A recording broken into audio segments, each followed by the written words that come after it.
The following program is a SUTV student production. The views expressed are not necessarily those of Salisbury University, the University System of Maryland, its regents, administration, officers, employees, or representatives. On college campuses across the nation, conversations about diversity and racial issues have been taking place. Here at SU, extra attention was placed on those issues after University President Dr. Janet Dudley-Eshbach called a meeting with black student leaders before the Thanksgiving break. We sat down with Dr. Janet to discuss that meeting and the status of race and diversity issues here at SU. So Dr. Janet, thank you for joining us today. Can you tell me where diversity falls on your list of priorities? Well, probably number 2.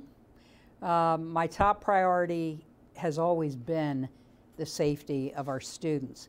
And they're not totally unrelated things if you stop and think about it. We need to create a climate where we know we can be confident we have a safe space for students, faculty, and staff to live and learn. So right now, you know, it's tempting to say number 1, but the safety of our students and other members of the community really is first and foremost in my mind. Obviously, there's a movement across this nation on and off college campuses regarding racial issues and racial tensions. How much of what we're seeing at SU do you think is a part of that national movement, and how much of it do you think is really, you know, racial problems or diversity problems here at this campus? You know, I think it's a combination of the above. What's going on nationwide feels kind of familiar to me because I'm a child of the 60s and 70s and was very actively involved with civil rights movement myself. And yet, you know, what's depressing for me is here we are, 2016's right around the corner, and we're still seeing some of the same societal problems. I think that you know, with the Freddie Gray case here in our own backyard and really some of the incidences throughout our nation, not just on college campuses, you know, it feels kind of strangely familiar in a way. And I feel very strongly that campuses, colleges and universities are where we can have some discussion and debate and really question why it is that we're still facing some of the same problems in society as we did, you know, back in the 1960s. So there's a relationship with what's going on the Salisbury University campus. Though the students here are taking a somewhat different approach, and I think a very positive approach.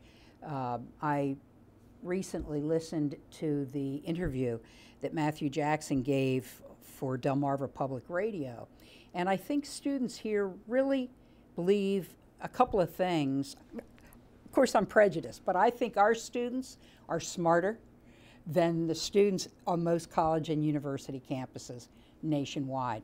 What do I mean by that? This isn't just about one group of people. The students at Salisbury already have said to me, Madam President, just because you as president say these are some of our priorities, that doesn't make it happen. There needs to be a larger conversation, which really includes all of our students, our faculty, our staff, with members of my administration working alongside others to try to have these often difficult conversations. So our students here are very actively engaged, but as they've pointed out to me, students of color in particular have been dealing with these issues their whole lives. It's not like all of a sudden this is something new. But I do think that we have a teachable moment. The fact that we see racial profiling happening throughout the country, violence against people of color, assumptions made about who they are and what they're doing. As unfortunate as it is, these conversations will be instigated and sparked because of some of these things. So ultimately, I'm hopeful. I believe that as lamentable as some of these acts are, it's a good thing that these conversations will be taking place. So when I say the students here are taking a slightly different approach, I feel that thus far they have been working constructively to try to spur conversations. And I think the conversations will not be easy, but they're conversations we need to have. All of our students, white students on this campus, many of them don't know how to have these conversations about race. So I think our students here on campus are concerned, but that they've got great leadership and they've had the experience of being the other, being in a minority. I think majority students here have a great opportunity to learn from them, and together hopefully we can move the institution forward in a number of ways. You began to hit on a couple of points that I wanted to get to, and one of them was the meeting that was called with some of the black student leaders before Thanksgiving break. What was the main motivation for that meeting being called at that time?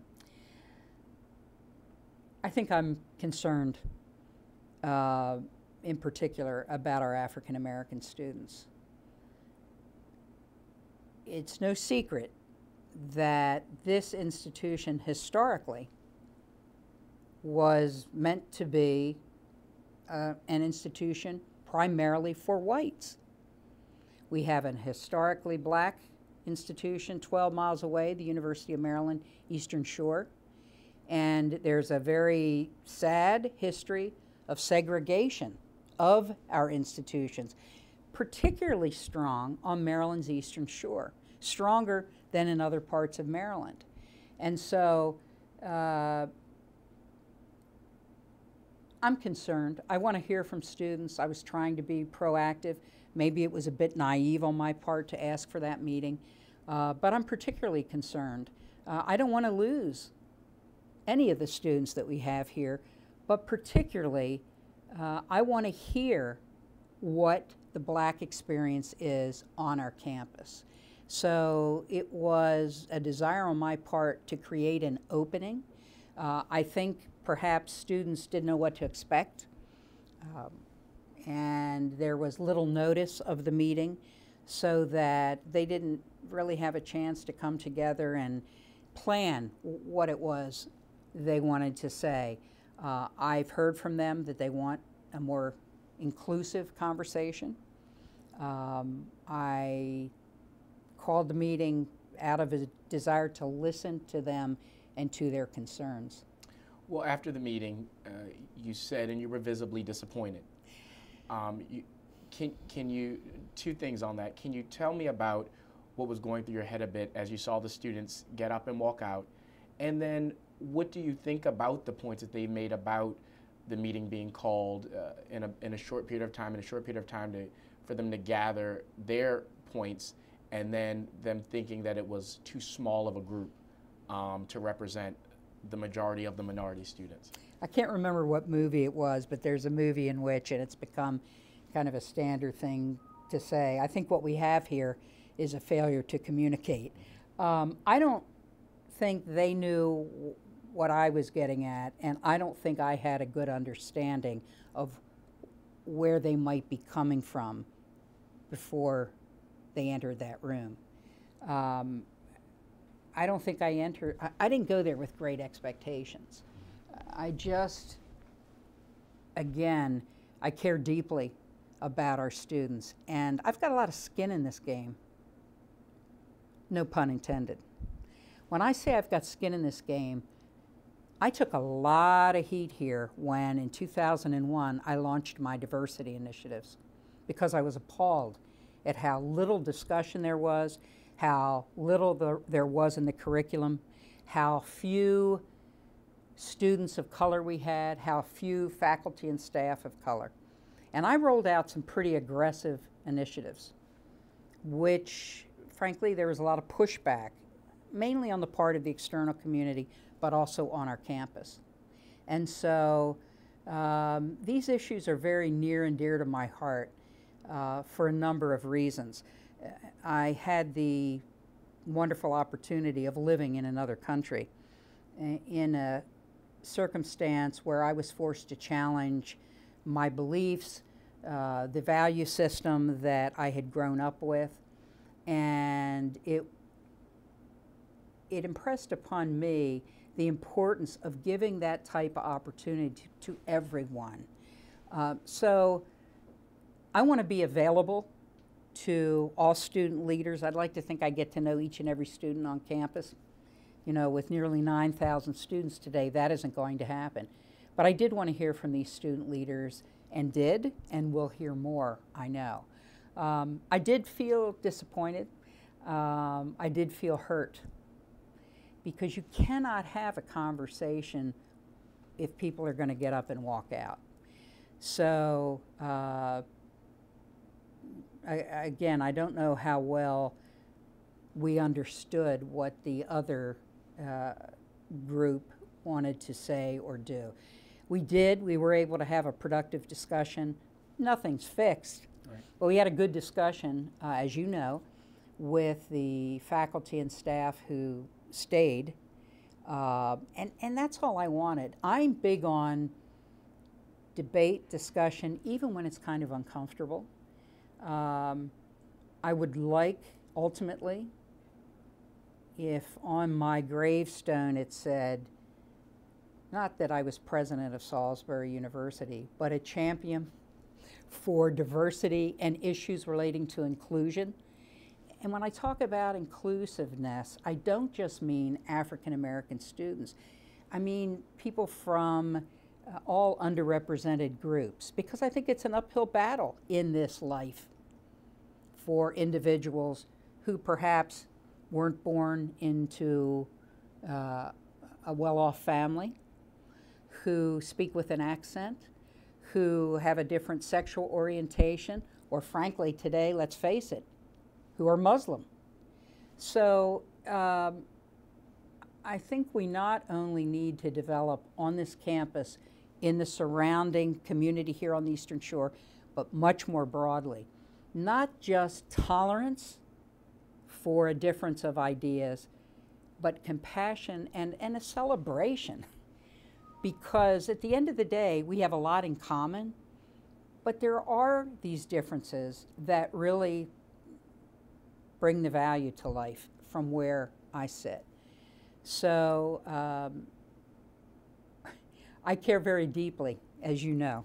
I care very deeply about, I say my students, all of the students of Salisbury University. And so it felt a little like a slap in the face when everyone got up and left. But I thought what they said in their statement, the different points that were made, I think were valid. So I don't disagree with anything that I've heard. And I know that I'm seen as the establishment, but I've always been a change agent. And as a student, and as faculty member, and as president of Salisbury University, I'm always going to push for change. So I hope the students at the end of the day say, well, her heart was in the right place, even though that meeting in particular did not work. Do you think that calling the meeting, or calling the meeting with the numbers, or calling the meeting in the amount of time was a mistake? I don't know.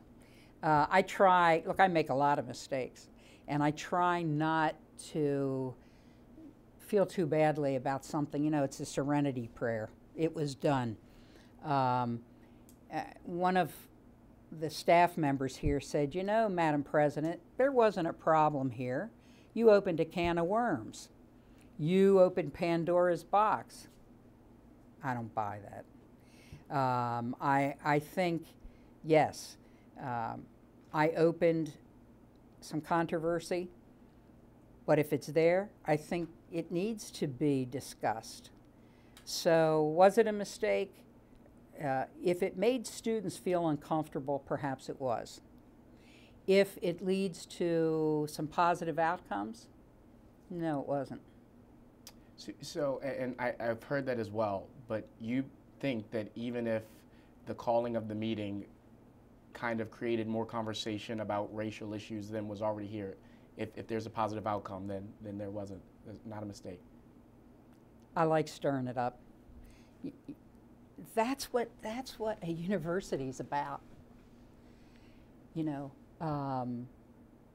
anybody who is a student at Salisbury University today is very bright, is articulate, is wiser than most people give students credit for. It's true that students are here to learn, but we have a lot we can learn from students too. Part of my job, you know, I'm 62 years old, so I'm a different generation by far. I need to listen, and I need to respect what it is students are feeling and what they're telling me, and what their hopes and dreams are. Look, this is what we'd like. We'd like to see an academic program on the African diaspora. That sounds great. And Professor James King and I have had some conversations about that. I'm hoping that students will get involved as the discussions about the general education program move forward. Why? We have taught about Western civilizations, European cultures, forever. You know, from grade school up through high school and at college. Our general education program needs to do a better job of exploring the values of other civilizations and cultures and different ways of thinking. My fear is, you know, there's a group that's been working on general education. My fear is that there'll be some minor tweaks, but that some of these big issues will not be dealt with. So, look, if anything, maybe I want to stir students up to go before the faculty and say, here's some of the changes that we want. Listen to us.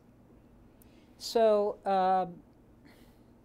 I don't seek problems or controversy, but I think this, it didn't, you know, I was a little hurt after the meeting, but now with a little bit of hindsight, I'm glad that we're going to have the opportunity to get into some of these issues. You know, I have white students tell me all the time,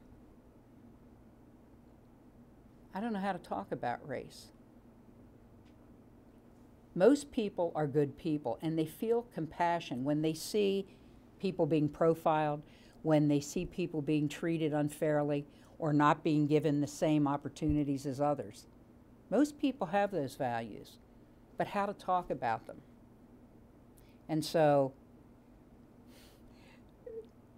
yes, perhaps I sparked a conversation that might not have taken place anyway, but in a sense it was. You know, I think about the students who gathered in Red Square in support of students at the University of Missouri. I think these are good conversations for us to be having. I want to ask you a couple questions about Towson. Sure. Because they saw a sit-in not too long before the meeting was called. How much of what happened there influenced you to kind of jumpstart the conversation on this campus? And given their list of demands, which included some things like a competency course for faculty and getting some more minority faculty members on a tenure track, how much of that do you see reasonable for this campus? And again, how much of that influenced the spark of the conversation here? It didn't really influence me much because, you know, Towson's one example. There are movements all around the country. And frankly, there are some college and university presidents who have zero sensitivity to these issues. And so I think you're seeing, you know, not all campuses are the same. But here's the thing. I do want to open these discussions and hope to have them in a productive way, because I don't think we make the best decisions under pressure. And I'll tell you right now, if a group of students came to my office, we would not meet for 8 hours. I would listen to them. We would probably meet for an hour or two, and then I'd want to schedule more time another time. I don't think, seldom is it productive, whether it's a meeting of my executive staff or a meeting with the governor, meeting on any topic, to sit and meet for more than a couple hours. That's my experience. We now know that the regents will not permit us under duress to sign anything like that. You know, the regents made that decision as a reaction to what happened at Towson University. I'd be very reluctant in any case, even if there were not a regent's policy. I'd be reluctant to sign anything under duress. I never want to overpromise. I think there's a lot that as president I can support and help with, but I need others to kind of take up the charge. And I don't think I would have signed a list of demands promising, unless I was absolutely sure that I was going to be able to deliver. Because then people, if you lose trust, if you let people down, you know, you can't get that back. But do you think some of the demands or some of the things that they said were reasonable and you could see them? I do. Yeah. I do. I think we need changes in the curriculum, which I've alluded to, in talking about general education and a possible program on the African diaspora. I think that we need more faculty and staff. And Dr. Jana, that's something that you said. That's something you've said in the past. Can you talk about that point specifically? Yes. Because that's also something that students keep mentioning. Yeah. What are you and what is the school doing to make that happen? Each of my direct reports, the vice presidents and the chief of staff, have in their performance programs a statement that they will, in any capability they have, they will promote the diversity goals of this administration.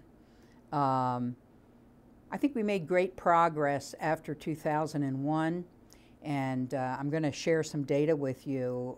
Since 2005 through 2015, we have made some progress, but I think we've fallen short.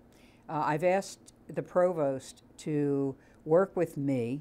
If I have to do it, I'll do it, on an underrepresented faculty initiative. Our staff numbers are a little bit better. Now, why is this important?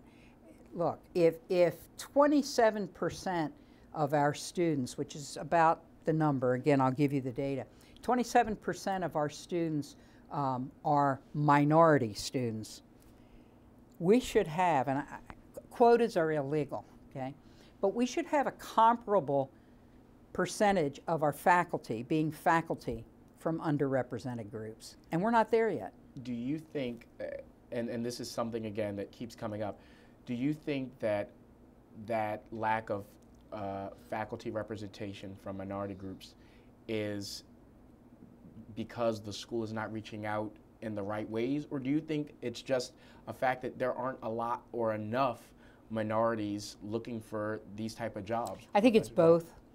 I think it's both, but in a former life, when I was at the State University of New York, as provost and senior vice president for academic affairs, I implemented an underrepresented faculty initiative. And at the time, I was at the State University of New York, Potsdam, which is way up in the northern reaches in an almost exclusively white part of New York State. People told me, you're not going to get faculty of color. Guess what? It worked. So I think if we can help the departments that are hiring learn how to do this, most people want to do the right thing. They don't know how. We can't just post an ad and sit back and see who applies. We have to be more aggressive in reaching out to different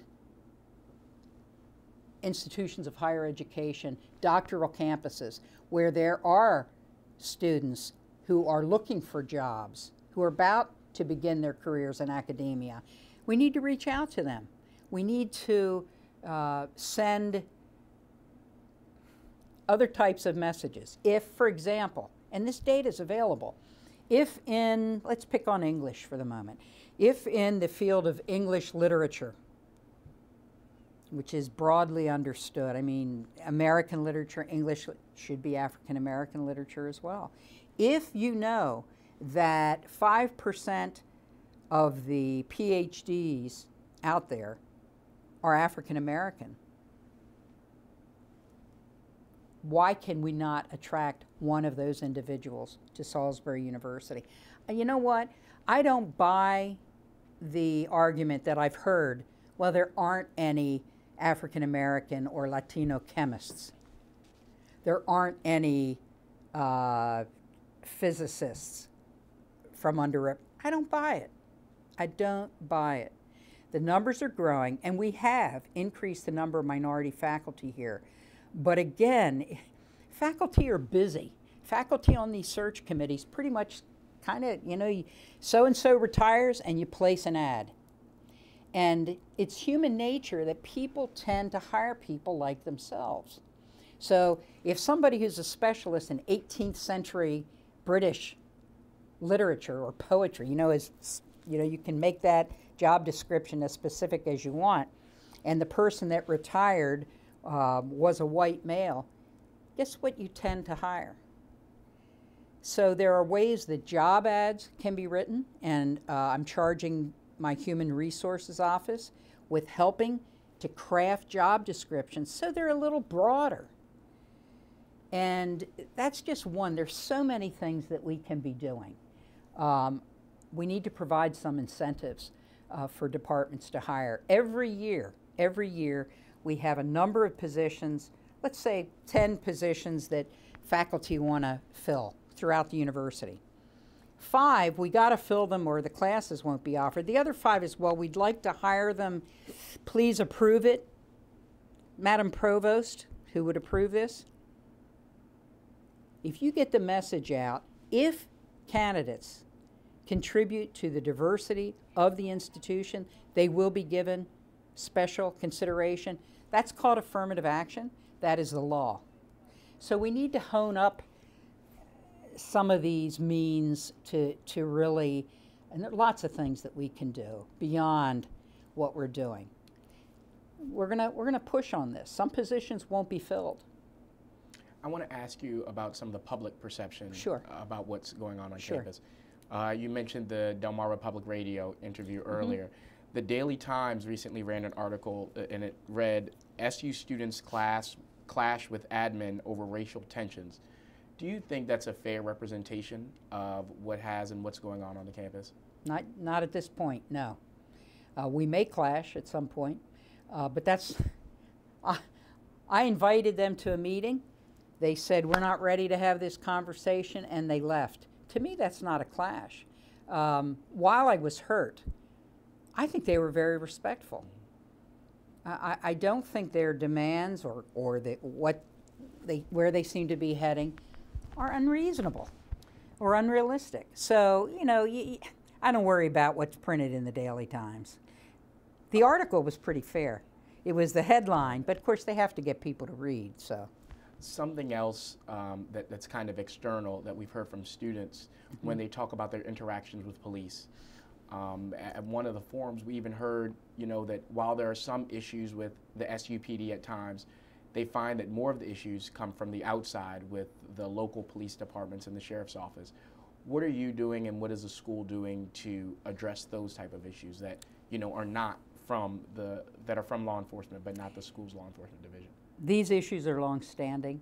Over the years, I've seen 2 changes in the chief of police for the city of Salisbury. Most of the problems tend to be with the city of Salisbury, although of course it could be county police and Fruitland police, etc. We work very closely, and our police departments Salisbury University Police work very closely with downtown, and we've had conversations, I have had conversations over the years with the mayors to say, wait a minute, don't be picking on my students. And this is not solely a racial issue. Students tend to be easy targets. Some years ago, it was rumored that Salisbury City Police had a quota, a number of citations they had to give out. They were incentivized for, we have worked very hard to try to minimize that. Back away from my students. That's not where the problems in Salisbury don't lie with Salisbury students. The problems lie elsewhere downtown. With the issues we've talked about, and you've talked about some of the changes that you're going to try to implement and some of the things you're trying to do, what would you say to someone who said, even you said, this is something you've started working on since 2001, but the change has been slow?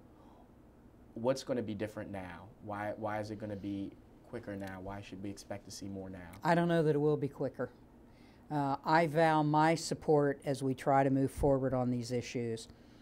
Just earlier today read an article in the Chronicle of Higher Education written by a student at another institution who said, any individual is somewhat limited in what he or she can do.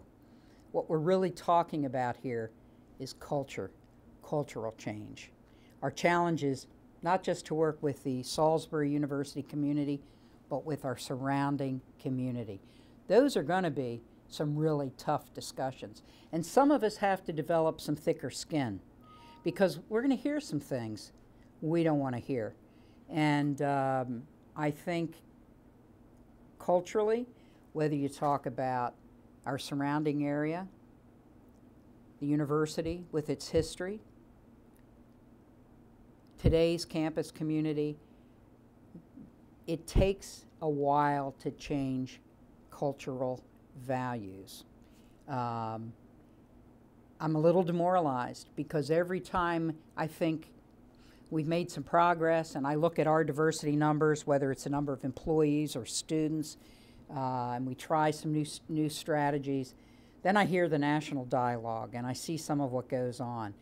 I'm not here to make a political statement, but I listen to somebody like Donald Trump and I see what percentage of Republicans nationwide support him, and I'm concerned.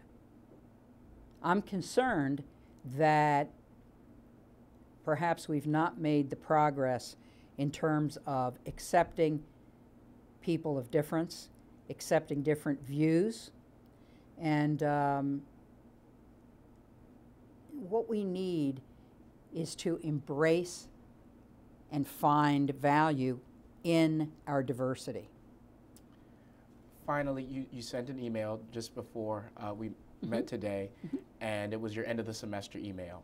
And you said that, the tone to the end of the semester is a little bit different. What should we expect to see coming back? How will some of these conversations take place, and what can students expect to see as a way for them to voice their concerns, and what should they expect to hear from? First of all, students need to know that I have an open door. That doesn't mean I sit at my desk with the door open. It means anytime students want to come and talk with me, they can do so. And I'm happy to have that audience. It's, again, difficult with 9,000 students to give everybody my ear. That's why I look to the leaders of these organizations. So I look forward to continued work with them. In addition, we are going to be having open conversations. Not one, not two, numerous conversations. I don't know the exact form they will take yet. I'm going to ask my senior staff to step it up and to lead some of these conversations themselves. I want them to have skin in this game. This is so, I shouldn't say game. These issues are so important to the future of our campus. And we're preparing people to go out in the world and lead our country in the future. So we'll have conversations. We will have an underrepresented faculty initiative. I will be meeting with students. I will pledge my support Should they come up with ideas or activities that need some financial support, I will try to support them in every way that I can, using some non-state dollars if necessary. We have some private dollars available through our foundation. I don't know, excuse me, I don't know all the forms that will take. But we're not going to just say, okay, well, there was a little dust up at the end of the fall semester. I will want to work with the consortium, with all the governance groups here, faculty senate, staff senate, student government, and the consortium, which binds those three groups together. The consortium has a committee which deals with diversity issues. I don't know how active they've been. I think we need to step up their work, and I'm open to many, many different possibilities. In the email that I sent today, I included a link, a place where anyone can go and make comments. I hope they'll be civil. I hope they'll be constructive. But I want people to be able to say what they're thinking. And some of what we get in response will help guide me and members of my administration and others as we look ahead and figure out what we need to do next. I think we need some conversations with the larger community, perhaps over at the Chipman Center and not on campus. You know, we're an educational institution, and we need to serve the larger community, not just our own community. But I'm looking to you, Eli, and others to give me some suggestions. What do we need to do? I do hope students, and I'm reiterating something I said before, but I believe it's really important. I hope that students will meet with the curriculum committee to say, wait a minute, when it comes to general education, why is there no requirement that relates to understanding differences and embracing diversity? It's long overdue. So I think there are many challenges ahead of us. I feel a great deal of empathy for minority students today. I think it's a very complex, difficult world, and there's a lot of reactionary pushback from certain people who would prefer that things not change and that we go back to 1940 or 50. Our university is a progressive space, and we need to be moving the institution and society forward. All right, thank you so much for kind of a big ambition. SUTV has reached out to a number of the student leaders that were invited to meet with the president, as well as those who have played a part in organizing the student forums on diversity around this campus. Those interviews are currently in the works. That concludes this SUTV News special report. I'm Eli Modlin, and for everyone at SUTV News, thank you for joining us.